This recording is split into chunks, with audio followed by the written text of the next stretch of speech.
महाभारत युद्ध के दौरान भगवान कृष्ण अर्जुन से कहते हैं, हे कुंती नंदन, तेरे और मेरे कई जन्म हो चुके हैं।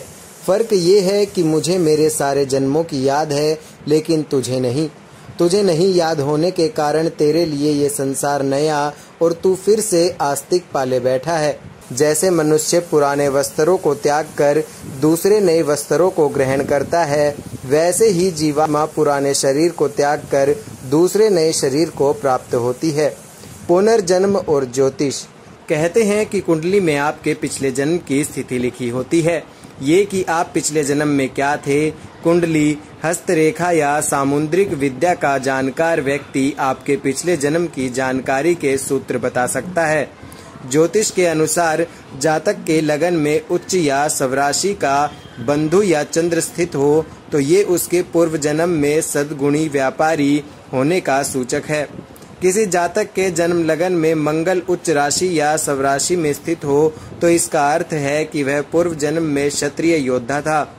ज्योतिष शास्त्र के अनुसार जब भी कोई जातक पैदा होता है तो वह अपनी भक्ति और भोग्य दशाओं के साथ पिछले जन्म के कुछ सूत्र लेकर आता है। ऐसा कोई भी जातक नहीं होता है जो अपनी भुक्त दशा और भोग्य दशा के शून्य में पैदा हुआ हो। ज्योतिष धारणा के अनुसार मनुष्य के वर्तमान जीवन में जो कुछ भी अच्छा या बुरा अनायास घट रहा है उसे पिछले जन्म का प्रारब्ध या भोग्य अंश माना जाता है।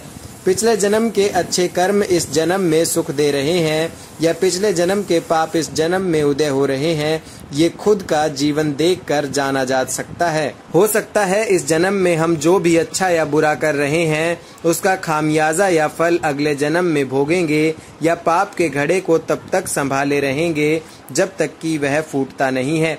हो सकता है इस जन्म में किए गए अच्छे या बुरे कर्म अगले जन्म तक हमारा पीछा करें। धर्मगुरु दलाई लामा।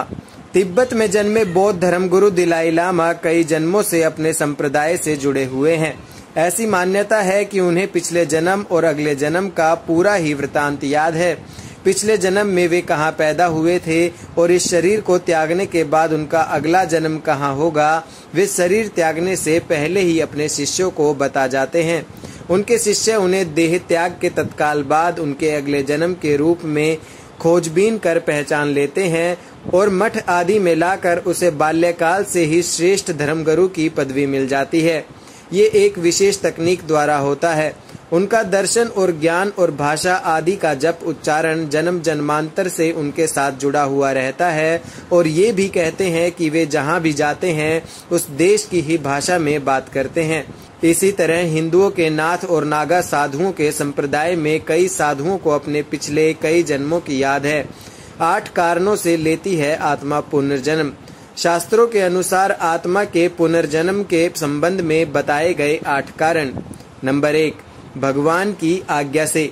भगवान किसी विशेष कार्य के लिए महात्माओं और दिव्य पुरुषों की आत्माओं को पुनः जन्म लेने की आज्ञा देते हैं। नंबर 2, पुण्य समाप्त हो जाने पर। संसार में किए गए पुण्य कर्म के प्रभाव से व्यक्ति की आत्मा स्वर्ग में सुख भोगती है और जब तक पुण्य कर्मों का प्रभाव रहता है वह आत्मा दैवीय सुख प्राप्त करती है।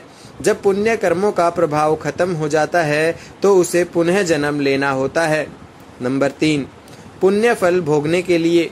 कभी कभी किसी व्यक्ति द्वारा अत्यधिक पुण्य कर्म किए जाते हैं और उसकी मृत्यु हो जाती है, तब उन पुण्य कर्मों का फल भोगने के लिए आत्मा पुनः जन्म लेती है। नंबर 4, पाप का फल भोगने के लिए। नंबर 5, बदला लेने के लिए। आत्मा किसी से बदला लेने के लिए पुनर्जन्म लेती है।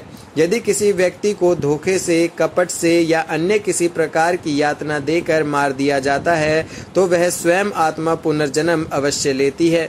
नंबर 6, बदला चुकाने के लिए। नंबर 7, अकाल मृत्यु हो जाने पर। नंबर 8, अपूर्ण साधना को पूर्ण करने के लिए। अगर आपको हमारी ये वीडियो पसंद आई है तो हमारी इस वीडियो को लाइक करें, शेयर करें।